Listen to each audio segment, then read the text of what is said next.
Right, okay, so my name is Miss Burton and I am going to be your tutor for year 7 and all through school until you get to year 11. I've been working here for 5 years. I'm just going to get started with the PowerPoint. Can everybody still see it? No? Okay, right.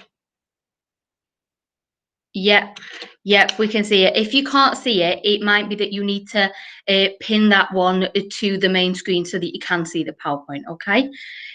So if I just click through it, as I just said, any questions you can type into the chat box at any time and I'll do them during the question and answer bit at the end. Please keep your microphones and cameras off during the first part of the session. Any specific emails that are personal to your child, sorry, for the sake of data protection and GDPR, could you possibly email them to me or the head of year, whose emails will be on the screen during the presentation. And just a last thing, those of you who are on here, you've obviously logged in through your child's email address. For the sake of security and GDPR, we can only allow you to log on through your parents' email address. So if you're watching the recording back because you couldn't log on, that's possibly why, okay? So what we're going to cover is a bit of an introduction to certain people, a bit about the Royal Marsh Way, tutor time, uniform equipment, canteen and how you get food and that, other key important things like attendance, safeguarding, the behaviour policy in school, key thing probably mobile phones, Chromebooks is another thing we're going to talk about, along with good things like rewards, what do you get rewarded for in school, and what we call the Royal Marsh Pledge, which some of you, if you've got older brothers or sisters here, you might have heard of or know some of this already, okay? Then there'll be a chance for answering questions at the end. So as a reminder, I've said it a couple of times already, please at any point, if you've got any questions, just type them into the chat box as we go along, okay? So first thing, a bit about me. My name is Miss Burton. I am a maths teacher. I'm also a numeracy and transition coordinator. I did a couple of Q&A things as a Meet the Teacher back in October with a couple of primary schools, so you might have seen me from that. I've worked here for 5 years now, so I'd say I know the school pretty well, know a lot about what's going off. So I'm really looking forward to having you as my tutor group. You're going to be like my second full tutor group that I've had here. Little bit more about me, so you know more about me other than just me as a maths teacher or me as your tutor. I've got like various hobbies outside of school. Tennis, I like to do tennis. Formula One and motorsport in general is one that a lot of kids are surprised that when they actually find that out, that I like that sort of thing. They're very surprised. And I also love spending time with my pet dog, who's called Pepper. My email address is on the bottom there, lburton@royalmarsh.org. So if you want to make a note of that, if you've got any questions at all before you start, in a few weeks' time, you can email me and I will try and answer your questions or pass it on to somebody who is able to answer it if I can't provide you with the answer, okay? Right, introducing your head of year and your student manager. Your head of year is Mrs. Hazard. She's a science teacher. And your student manager, that is a bit like an assistant head of year, is Miss Glover. Now, if you've got any problems or any concerns at any point during when you're in school, you can come and find any one of us throughout the day, before school or after school. So obviously, if you will find me in my classroom generally or down in the maths area. And your head of year and your SPM, we will let you know where to find them on a day-to-day basis should you need them, okay? But I'm sure during your first week, they will come around and introduce themselves and get to know you all anyway. A bit about the Royal Marsh Way. Now, the Royal Marsh Way, there's 12 statements, they're on the graphic at the side, that sum up personal qualities that we aim to instill into all of our students at Royal Marsh. It's basically how we do things at Royal Marsh, our expectations and our beliefs. So in short, basically, we learn, we believe, and we succeed together.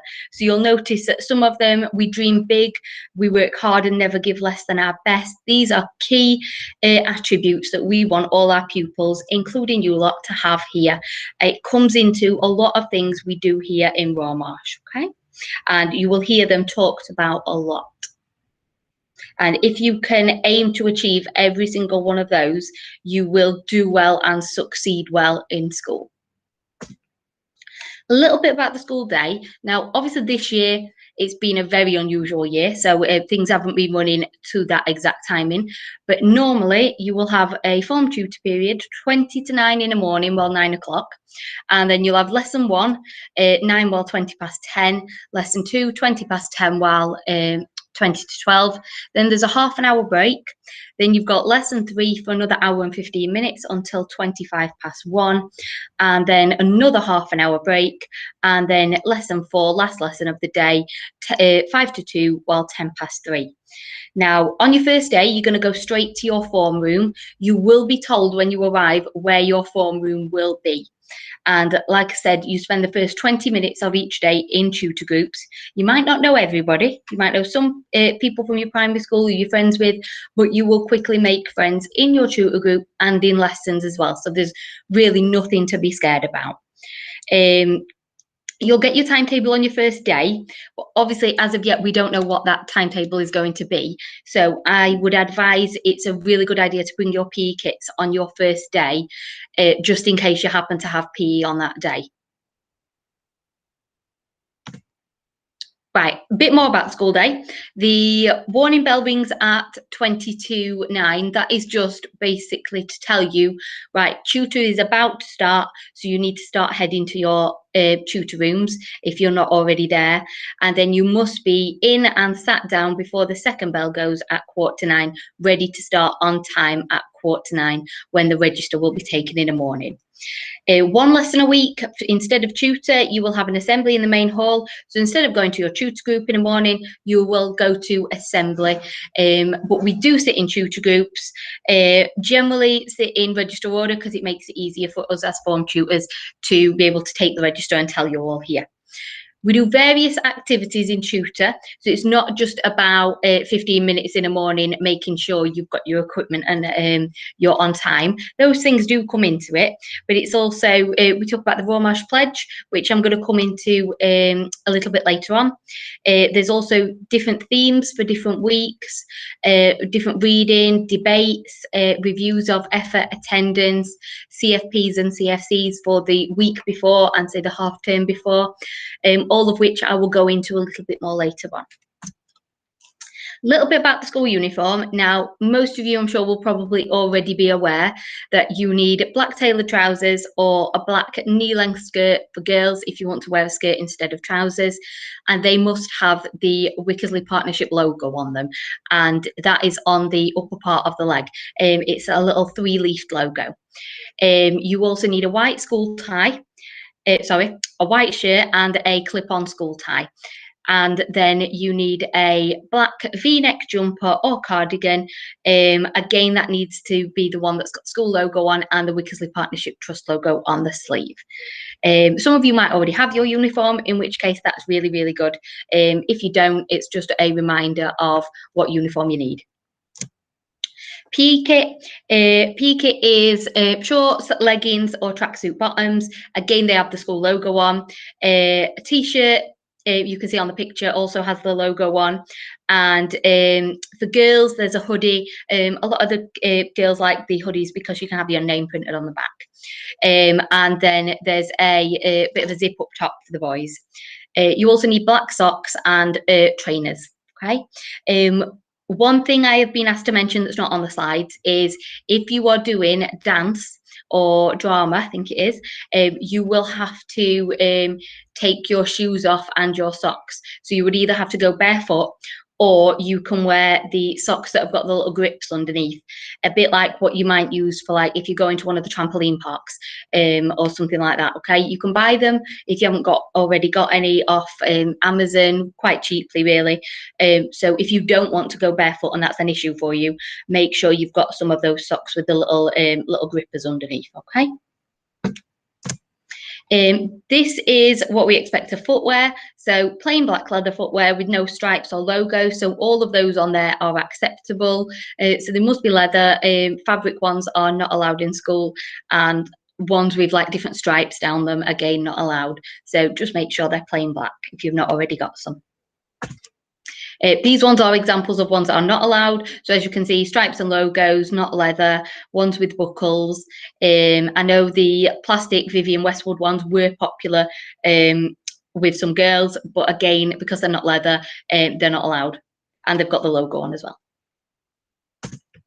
Right, a bit about accessories. Okay, so makeup, girls, should be discreet, minimal. So no false eyelashes, false nails, again, not allowed.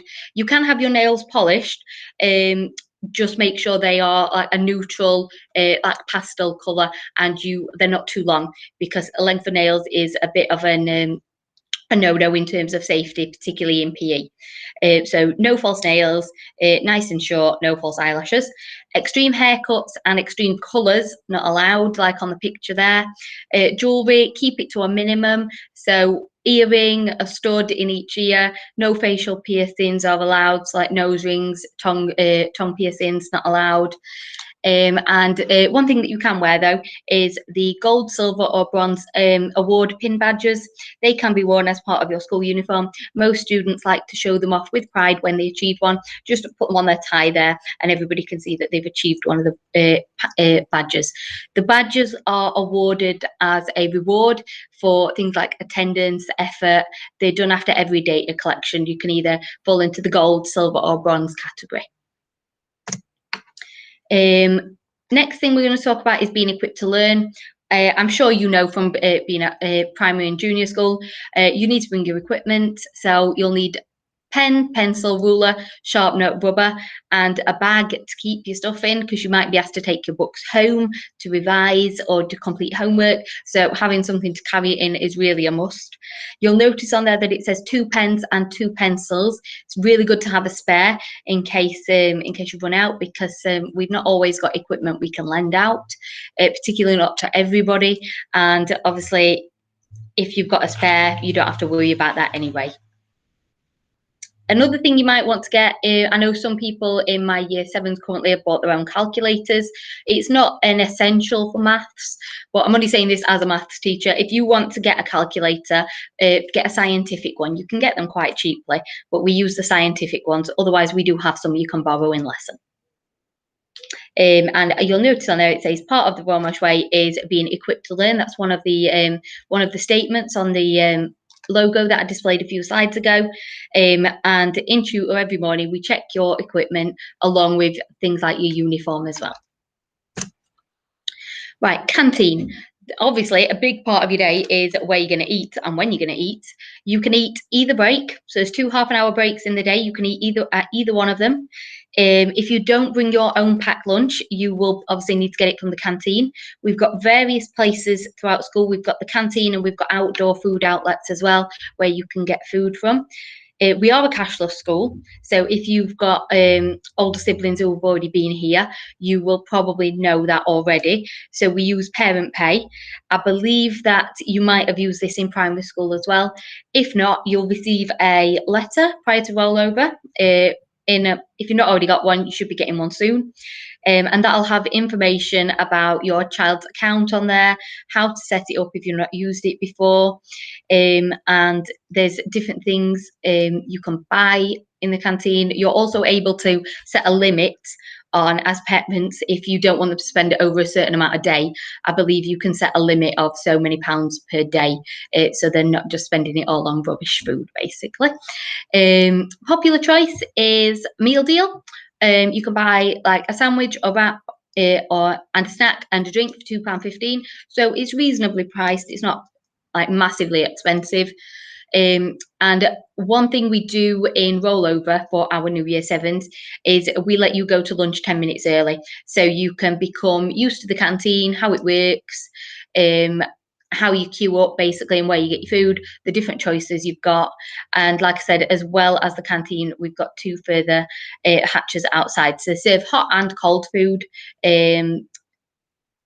I know, like, they do jacket potatoes and pizzas and wraps and stuff like that as well. Okay.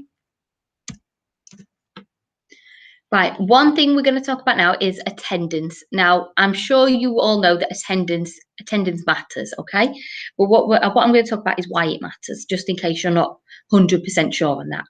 So, effort and attendance, they are 2 key things that go towards success in school, okay? All students should always aim for 100% attendance. However, we know it's not always possible. There are exceptional circumstances, illness and that, so it's not always going to happen.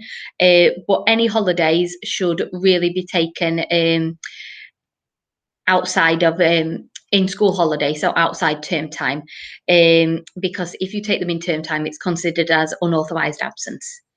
Anything below 90% attendance is considered persistent absence. Sorry, can't get my words out at the minute. Even 95% attendance, it's like you are missing 2 weeks worth of learning. So there's 20 lessons in a week, so that's 40 lessons you will miss, which, when you think about it like that, it's a lot more than what you actually think. Oh, 95%, it doesn't seem much, but actually it is. It says on there about GCSEs, okay, you stand a better chance of achieving 5 good GCSE grades, including English and maths, with the higher attendance. It drops dramatically if your attendance is under 95%. One thing we do reward is attendance. So attendance is one of the things we give positive rewards out for. Each term, students with 100% attendance get a certificate and a photograph with their peers in the main hall. Photographs are displayed around school and also on the website. There's also, I think, reward trips for attendance that have been done in the past, along with other things that we reward for.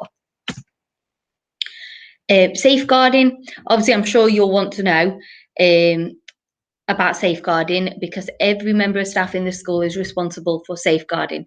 So if you have an issue, you don't just have to talk to me, your head of year, or your student manager. You can talk to any member of staff about it, any worries, concerns, or anxieties you've got, and then they will be able to help you. If they can't help you, they will pass it on to somebody who is better able to help you, but you can speak to any member of staff you feel comfortable speaking to. So that could be a subject teacher, or another, or a form tutor, not just me or your head of year, okay? Like I said, we do have specific members of staff who can offer specialist support when you need it most, including we've got an in-house counselling team who are really, really good, really, really approachable if you ever are in that situation that you need it. Our Year 7 PHSE curriculum, I believe it used to be called Social Studies, but they're now calling it PHSE. It tackles different topics intended to prevent potential safeguarding issues which could arise amongst young people in school. So we've got the curriculum on there for Year 7 in PHSE. So Term 1 is like skills for life, friendship, beliefs. Term 2 is on there, healthy body and mind, body changes, puberty. And Term 3 is relationship boundaries, introduction to the law, safety in and out of the home. I think safety, online safety, like on social media, that comes into it as well. Like I said about our specialist safeguarding staff, should you need it, these are based in and around school. You may see them from time to time, but we can direct you to them if you need it at any point. So safeguarding, we have got curriculum support, Mrs. Howard and Mr. Wainwright. They are based in B Block, which is where the geography classrooms are. We've got counselling, Mrs. Palmer, and there's also Mrs. Shirt. Mrs. Shirt's picture's not on there, but she is lovely as well. And then we have got SEND, which is also curriculum support, Miss Hodges and Miss Gibbons. So should you need any of those, you may work closely with some of them. You may not see them at all. So it just depends as to whether you need it or not. A few rules about Warmarsh. Obviously, we arrive to lessons on time. That is very important so that learning can start straight away. We wear the correct uniform.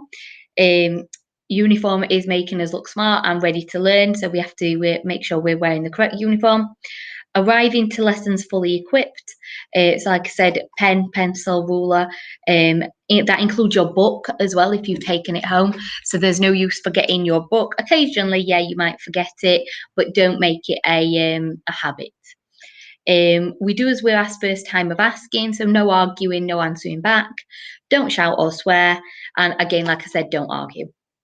You keep your phone in your bag and we don't wear headphones. I'll touch on those a little bit more afterwards. Key terms you'll hear when you hear CFC, that stands for cause for concern, and it is issued for a behaviour event. So if you do something pretty bad, okay, such as arguing back or answering back to a teacher, possibly not putting enough effort into your work, then you will be issued with some of these, and they are kept track of throughout the years here, and they are still on your record. So fingers crossed we won't get too many of those. Sanctions will also be something you may hear. Fingers crossed none of you get sent to sanctions, but it is for anybody who's sent to sanctions or removed from the class because they are impacting the learning of others. So they might be sent there for like constantly disrupting class, constantly chatting. That's a minor thing that is well within your control. So hopefully we won't need to be sent for that, but it could happen. So I'm just talking about it now. Restorative practice is another key term we need to talk about if you have been sent to sanctions.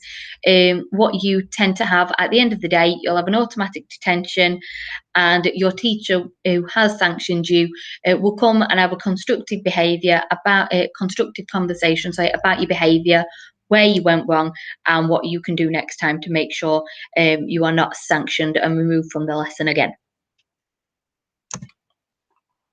Right, behaviour. So obviously I've just spoken about behaviour. There is rules for behaviour. If you are doing something wrong in terms of your behaviour in lesson, our behaviour policy is what all our members of staff will follow, and they will follow it consistently. So you will be given a warning if your behaviour is wrong. That gives you a chance to fix it and not let it happen again. You will, if it does continue, you are given a time for reflection. That is time outside of the room to consider your behaviour and where it is going wrong still, and then you'll be reintroduced to the lesson. And then if that behaviour still continues, then it is what I spoke about before, sanctions, which is you removed from the lesson, and that results in the detention after school with the restorative conversation and catching up of any work that you've missed, because you will have missed work. Right, mobile phones, I mentioned it before. Phones are expected to be kept in your bag in lesson. So you're not allowed them out in lesson. The only times you are allowed them out is if a class teacher has given you permission to use them as a learning tool. Say you've got to do a little bit of research on the internet. You possibly, if you've got your phone, you will be allowed to use it then, but only to do what is asked. So it's not an opportunity for you to go messaging your friends or messing about taking a photo, because that will just end up with you having the phone taken off you. At break times, you are allowed them out, but only in your classroom. If you are seen wandering corridors like this on your phone, then you can expect to find your phone taken off you. If it does get taken off you, it will be given back to you at the end of the day. It'll be confiscated and kept. At the minute, they are kept with your head of year and student managers, and your name is logged, and you'll be given a detention, and obviously you can expect it back after you have finished the detention. If it becomes a persistent thing that your mobile phone is consistently being taken off you, then there's a good chance your head of year will ring home and ask your parents not to send you in with your mobile phone at all. Obviously, I know parents, you like them for safety reasons, but just kids, make sure you're responsible with it, okay? Another thing that I forgot to mention on there is you can record your homework on it. So if you want to like put down in your notes what homework you've got when, that is a really good idea to keep track of it that way. Chromebooks. Now, obviously, during the past year, we've done a lot of learning at home, and we want to make sure that everybody has got high quality education in school, outside of school as well. And part of that is having access to a Chromebook for the internet to complete homework. And if anything like this ever happens again, to complete schoolwork at home. Our aim is to make it as affordable as possible for everybody to be able to access this technology to enhance their learning.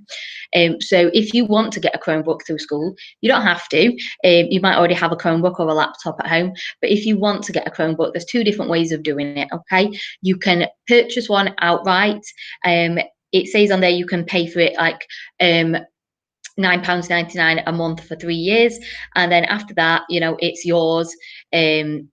It does come with safeguarding software, so you can monitor whatever your child is on, and any accidental damage whilst you're at school would be repaired free of charge by an external company because you are still at school. And I believe if you're buying it outright, you know, you get to keep it. Option 2 is to loan one. So you can loan it for the duration you are at school, which kind of gives some people a bit more flexibility. It lowers the cost a bit. You'll notice that the cost on there is £22 per year, as opposed to the £9.99 a month. So it is a much more affordable option, but obviously it is not yours outright when you leave school, when your child leaves school. You have to return it to the school because technically you've only been renting it as such. There will be more information about that. I'm sure it will be sent home in a letter at any point. Obviously, if you've already got a laptop, don't feel like you need a Chromebook, okay? It's just to give people different options and flexibility to choose what's best for them and their circumstances. One thing I forgot to one thing I did forget to mention, if the Chromebook is damaged on the loan one, you are liable for the cost. So, whereas on the other one, any accidental damage is repaired free of charge. So you've got to weigh up which one's right for you, if of course you want one. I did mention before about rewards. So rewards, we've got like CFPs, that stands for cause for praise. So that's kind of the opposite one to a CFC. The CFP is the good one. We want you to get those. We don't want you to get CFCs. Those CFPs, they are added up, and your tutors, they keep like a league in your tutor groups to see who's achieving the most, not just in your tutor group, but in the whole year group as a tutor group collectively as well. You also get praise points. They are for effort and attendance. So the better your effort is, the more praise points you're going to get. Higher your attendance, again, the more praise points. And they go towards rewards at the end of the school year. They've had different rewards for CFP's effort and attendance before based on praise points. I know we've had reward trips in the past. Obviously, they've been unable to take place at the minute, but we've had them in the past. Different ones have gone like bowling or ice skating or to places like Alton Towers before. And the kids who get to go on them are really, really proud of their achievements because they have won this basically by doing their hard work and achieving and succeeding in school. There's also things such as golden tie, that is for the top boy and top girl. At the end of the year, your head of year will pick one boy and one girl who has achieved outstanding all year round. Sometimes it can be a very difficult choice because there's more than one person who deserves it. And they get the golden tie. So instead of the normal tie, it's got gold on it as well, and everybody can see that you have got that achievement and you should be very proud of it. Golden books are also awarded in every subject for presentation, neatness of presentation, writing down your titles, underlining, writing the date, all that sort of stuff. Every teacher chooses one every half term. Effort ranking after each data collection, where your subject teachers send home your effort and your current attainment grades and whether you're meeting your specific targets, you get put into a ranking out of your year group. And obviously, the top ones, the ones near the top, achieve their gold, silver, and bronze awards. And that is done on effort, attendance, and punctuality, all to do with your data collections. There's awards assemblies at the end of the year that give out these awards, subject awards, awards for effort, awards for improved effort and attainment as well, 100% attendance awards. There's also awards for Raw Marsh Pledge. Now I'll talk about the pledge in a couple of minutes. And we've also got curriculum awards, which are for attainment and effort in each subject. Right, Raw Marsh Pledge. Now, there's 3 parts to the Raw Marsh Pledge. It's a big thing of what we do in school, and the aim of it is to prepare you, prepare you for different skills, getting skills and knowledge for different things, so that when you leave here, you have got loads of skills, you have got loads of stuff to talk about on like a CV, on an application to college. You've done all these things and you've achieved all these things. I know I've heard Mrs. Tomlinson, don't know if she said this to you in primary schools, but she describes it as like you might do brownies or guides and you get the badges for it. She describes it as that, but the school version. So you complete different tasks and you get rewarded for it. If you complete all the tasks within the active citizenship, for example, you get the bronze pledge. Then there's a silver pledge and a gold pledge as well. And your aim by the end of your time at Raw Marsh is to achieve all the bronze, silver, and golds for each of them, and they've got a complete Raw Marsh pledge. So there's 3 strands of it. Active citizenship is preparing you for life in a modern society. So various things like I know my year 9s, we were talking about it today, doing things that benefit your community, that sort of thing. That is active citizenship, doing things that benefit other people, not just yourself. Life skills, equipping you to deal with a range of different life experiences. So not just in school, but outside of school as well. And British values, equipping you for life in modern Britain, basically. So talking about like what things you're proud of about yourself was one that my year 9s were doing today. So you will learn a lot more about this when you come up, when you get started, and hopefully you will start achieving some pledges pretty quickly. More about the pledges. Like I said, you receive little badges when you've completed the 4 tasks in that category, the bronze, silver, or the gold for each one. Obviously, you are taking part, and that is, you have taken part in different enriching experiences and events, and you gain confidence by what you've achieved, and you also become very supportive in your community, not just the school community, outside of school as well. And there is also different ceremonies for students who have completed their pledge tasks. I know year 8 at the minute are really good on that. They really give them a good rewards when they achieve the different pledges, and they'll be like, they call it a graduation ceremony and celebration event at the end of the year for those people who have achieved the different pledges. Right, that is me finished talking. Does anybody have any questions at all? I've noticed not many people really put anything into the chat box. Any questions? If you want to type something in now, if you've got a question, please do it. Or if you would like to put your microphone on, then I am happy for you to turn your microphone and ask a question if you want to.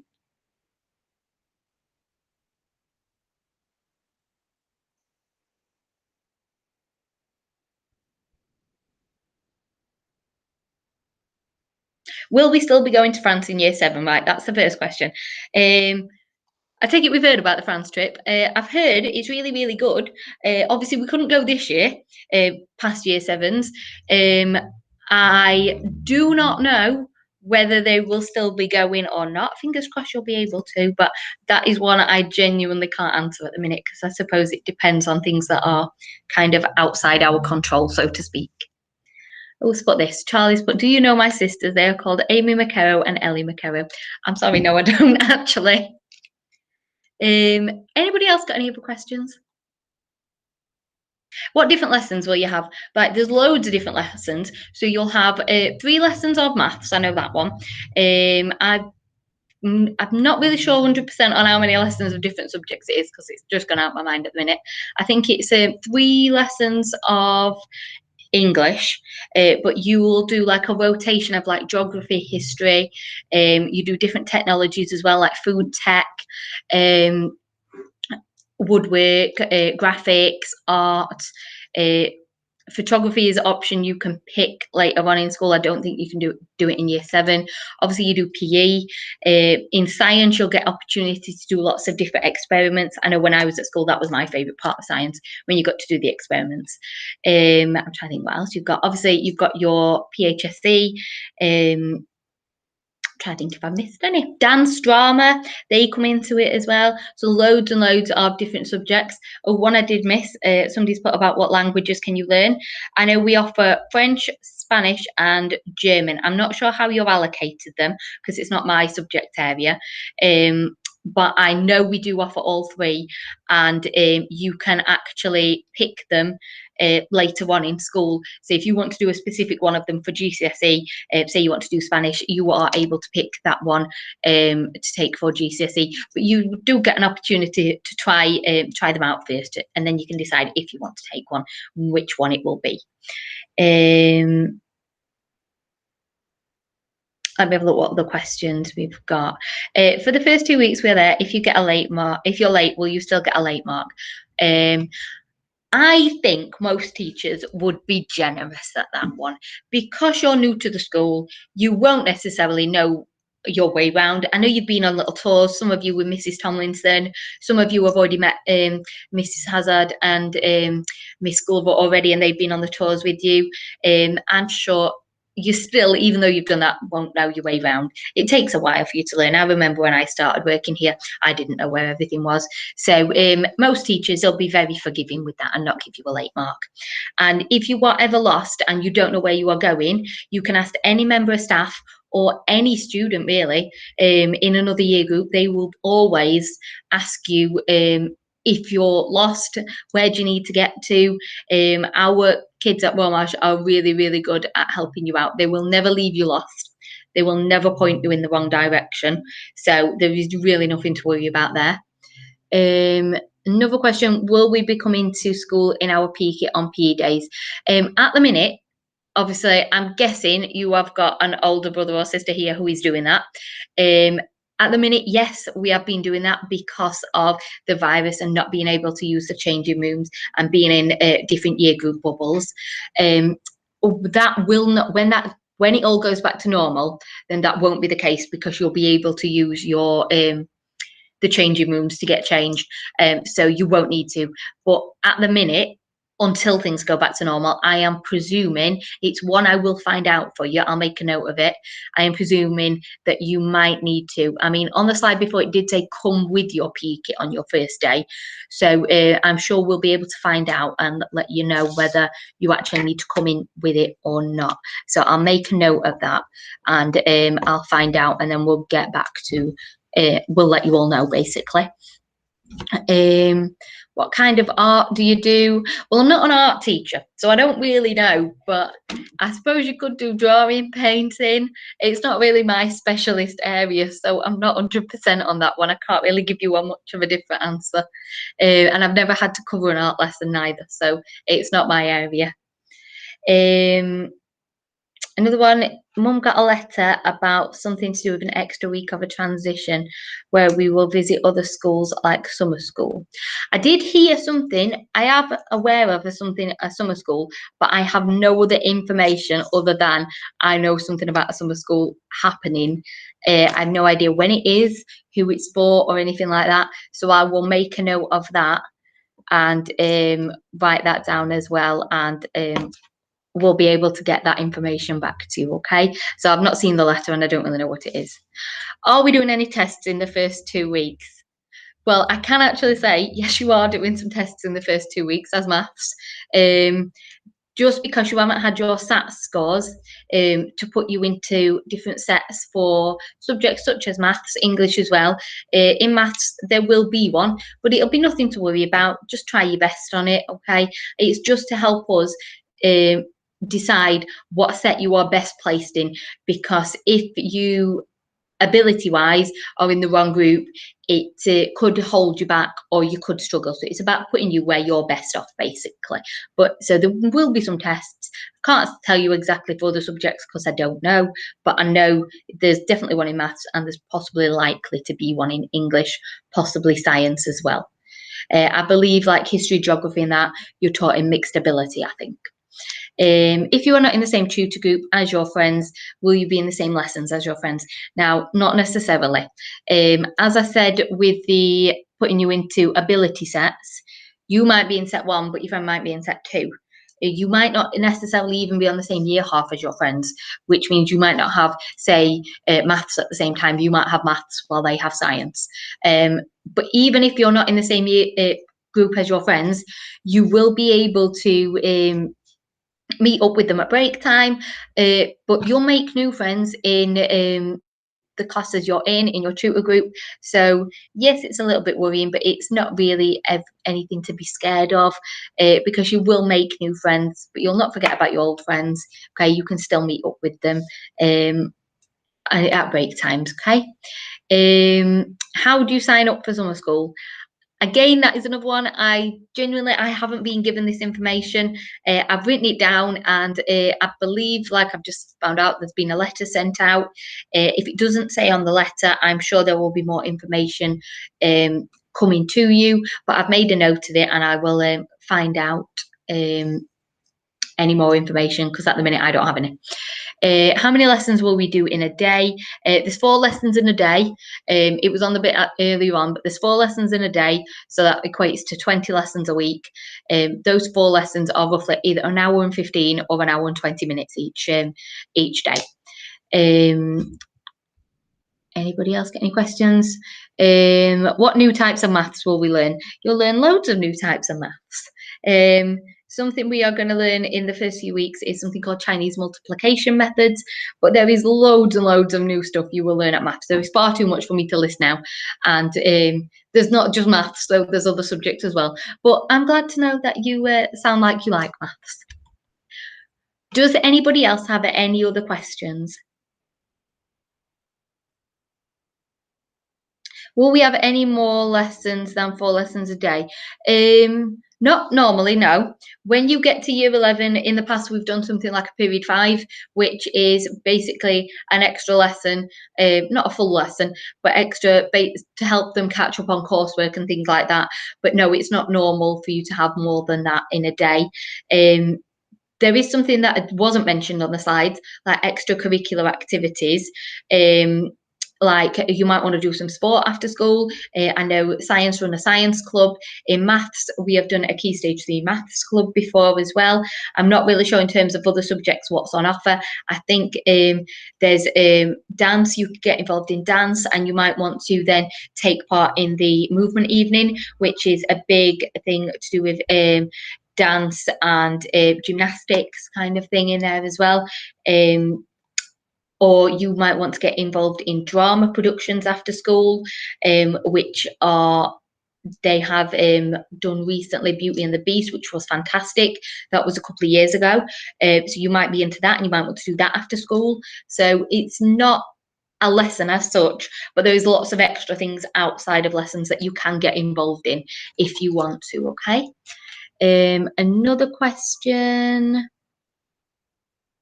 What experiments do we do in science? I can't answer that because I don't know.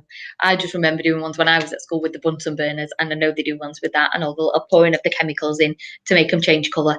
But whatever you do, I'm sure it will be fun. Will we still be going on the sponsored walk? Yes, I remember Reagan doing it in year 7. Obviously now she's in year 8. We couldn't do it this year.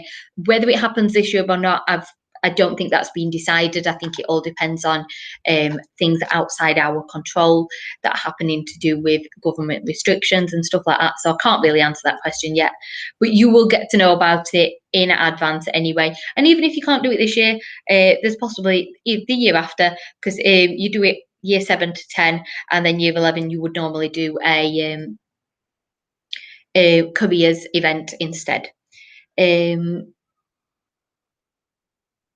Do we get double lessons? We have double lessons at the minute, but that's more of a timetabling thing as opposed to normal practice. In my years of working here, I have never taught double lessons of maths before this year. So having the same group 2 lessons in a row.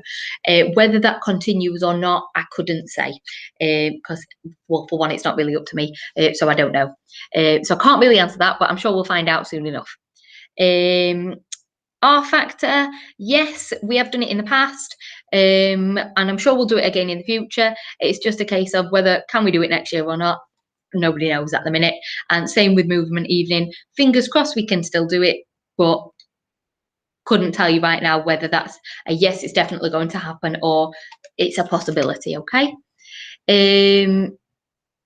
R Factor is a singing competition. It's a bit like the X Factor. They called it after it. So it is R Factor for Welmarsh. Basically a singing competition. They have rounds of auditions, and then they have like a semi-final where you can sing in front of an audience of other kids in the school, parents, anybody who wants to come in, buy a ticket basically. And then they have a final as well where they vote for a winner. How long does a PE lesson last for? PE lessons, same length of lesson as any other. If it depends on which lesson of the day you've got it as to whether it's lesson 1, it'll be an hour and 20 minutes, or if it's lesson 3, it's only an hour and 15. Okay. What time do we get out of school at the end of every day on transition in September? Now, normally it will be 3:10. I can't tell you anything other than that at the minute because I don't know your timetable and whether it'll be normal timings or not. So I can't really answer that one. Will we have colour badges because my sister is in a blue badge group? If the restrictions stay as they are, possibly, but it depends on any restrictions and any social distancing measures we have to put into place in school as to whether those badges will stay or not for the time being. Obviously, in a normal year, they wouldn't, and you wouldn't have a designated place to go at break time or who you're with. So it just depends, I suppose, as to government restrictions, whether it stays, or hopefully when things get back to normal, it will go. But for the time being, I don't know. How long will we focus on a type of maths lesson? Now, I'm not quite sure what you mean by that question, but we do different things in different lessons. We might have, say we're doing Chinese multiplication, you're going to be doing that for the first few weeks, couple of weeks you're here. So we'll focus a few lessons in transition on that. Are you allowed to get snacks at break? Yep, you're allowed to get snacks at break from the canteen. Obviously, canteen, you can buy any sort of snacks and food from there. Either break, first break or second break, it's entirely up to you. Will we be doing COVID tests when we come to RCS? I can't answer that one really. I'm assuming it will still carry on twice a week until the government says otherwise, really. That's what students already here are doing. So I'm presuming it'll be the same until the government decides that it doesn't need to happen anymore. Does anybody have any other questions?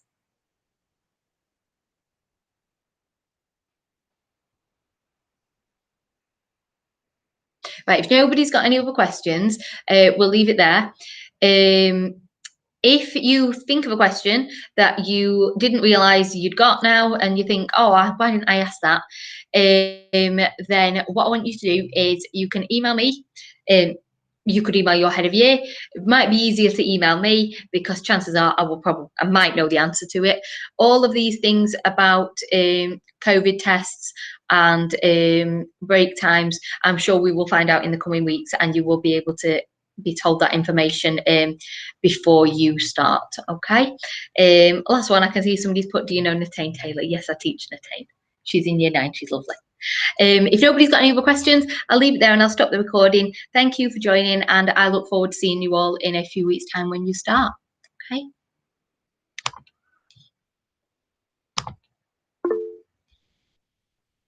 Thank you. Bye.